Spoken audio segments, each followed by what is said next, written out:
So আপনারা thumbnail থেকে হয়তো বুঝতে পারছেন আজকে আমি কি নিয়ে ভিডিও বানাতে যাচ্ছি, সেটা হচ্ছে আপনারা কি পিটি এক্সাম দিবেন নাকি আইএলটিএস। তো আজকে আমরা পিটি এবং আইএলটিএস দুটা নিয়ে ডিসকাশন করব এবং দুটারই ভালো এবং খারাপ দিকগুলো নিয়ে আমরা কথা বলবো। সো ফার্স্টে আসি আমরা পিটি নিয়ে। তো পিটি সব কান্ট্রিতে অ্যাকসেপ্ট করে না, বাট কিছু কান্ট্রিতে অ্যাকসেপ্ট করে, like Australia, Ireland, New Zealand, America, United kingdom, এইসব কান্ট্রিগুলো। আর আইএলটিএস আপনি যে কোনো কান্ট্রিতেই যেতে পারবেন, যে কোনো ইউনিভার্সিটিতেই অ্যাকসেপ্ট করে আইএলটিএস। দেন আসি সেকেন্ড পয়েন্ট হচ্ছে পিটি হচ্ছে ফুললি একটা কম্পিউটার বেসড এক্সাম। অন্যদিকে আইএলটিএস হচ্ছে পেপার বেসডও দিতে পারেন, কম্পিউটার বেসডও দিতে পারেন। সো সেই ক্ষেত্রে আপনাদের পিটি এক্সাম দেওয়ার ক্ষেত্রে আপনাকে অবশ্যই ভালো টাইপিং পারতে হবে, অনেক স্পিডি হতে হবে টাইপিং এর ক্ষেত্রে।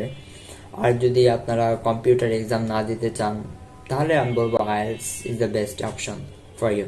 থার্ড পয়েন্ট হচ্ছে পিটি টপিক অনেক বেশি আইএলটিএস থেকে, বাট তুলনামূলক আইএলটিএস এর টপিক থেকে পিটি টপিকগুলো অনেক ইজি। সো বেশিরভাগ স্টুডেন্টই কি করে, পিটি সেলফ প্র্যাকটিস করে ডিজায়ার স্কোর নিয়ে আসতে পারে, but in case of IELTS আপনার একটা মেন্টর দরকার হয় আপনার প্রিপারেশনের ক্ষেত্রে, বিকজ মেন্টর ছাড়া আপনি আইএলটিএস কোনোভাবেই পারবেন না। যদি আপনি প্রফেশনাল স্পিকার হন ইংলিশের ক্ষেত্রে, সেক্ষেত্রে আপনার মেন্টর নাও লাগে। 4 নম্বর পয়েন্ট হচ্ছে পিটির রেজাল্ট তাড়াতাড়ি দিয়ে দেয়, লাইক আপনি সকালবেলা এক্সাম দিয়েছেন বিকালবেলা রেজাল্ট পেয়ে যাবেন, অথবা বিকালে এক্সাম দিয়েছেন রাত্রে রেজাল্ট পেয়ে যাবেন। কিন্তু আইএলটিএস এর ক্ষেত্রে সেটা হয় না। আপনি যদি IELTS a computer based exam দেন তাহলে 24 আওয়ার্স লাগবে আপনার রেজাল্ট পাইতে। আর যদি পেপার বেসড এক্সাম দেন তাহলে 15 to 16 ডেজ লাগবে আপনার রেজাল্ট পাইতে। 5 নম্বর পয়েন্ট হচ্ছে আপনি যদি আইএলটিএস এক্সাম পেপার বেসড দেন সেই ক্ষেত্রে আপনার রেজাল্ট, যেমন স্পিকিং এবং রাইটিং, এই দুইটা হচ্ছে হিউম্যান দ্বারা চেক হবে। অ্যান্ড আপনি যদি পিটি এক্সাম দেন সেক্ষেত্রে আপনার ফুল এক্সামটাই আপনার এআই বেস দ্বারা চেক হবে। এই হলো দুইটা এক্সামের মধ্যে ডিফারেন্স। সো এখন আমরা কথা বলবো পিটির মার্ক ডিস্ট্রিবিউশন অ্যান্ড টপিকস নিয়ে। সো এগুলো মূলত পিটি টপিকস। সো এখানে প্রায় 20টা টপিক আছে, অ্যান্ড প্রথম 4টা টপিক সবচেয়ে বেশি মার্কস ক্যারি করে, লাইক রিপিট সেন্টেন্সে আপনার স্পিকিংয়ে 32 মার্ক এবং লিসেনিংয়ে 19 মার্ক, এবং রাইট ফ্রম ডিকটেশনে আছে 26 মার্ক এবং লিসেনিংয়ে আছে 19 মার্ক।